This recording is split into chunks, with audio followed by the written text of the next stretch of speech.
आता हे रोजच झालंय, रोज एक पिंपल्स फुटतो आणि ही अवस्था. तरी ते सकाळी जाऊची तयारी झाली आणि निघाल्या ड्युटीला. त्यांना म्हटलं थांब, चहा वगैरे झालाय, चहा पिऊनच जा, कारण की खूप वेळ लागतो मग तिला घरी यायला. आज मी पहिल्यांदाच बनवणार होती मसूरची भाजी. जे होते अख्खे मसूर, जे मी काल रात्रीच भिजत घातले होते, आता मस्त ते भिजले.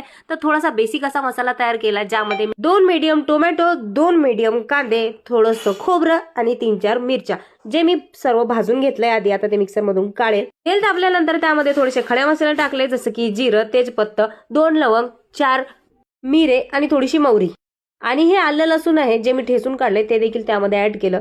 गोल्डन ब्राऊन झाल्यानंतर जो आपण मिक्सर मधून मसाला काढलाय तो. तुम्हाला प्रश्न पडला असेल की एकटीच ही वेड्यासारखी किचन मध्ये का हसत आहेत, तर बाजूला माझ्या सासूबाई आहेत, जे काहीतरी मला गोष्टी सांगत आहेत, त्यामुळे आम्ही दोघी जणी खूप हसतोय.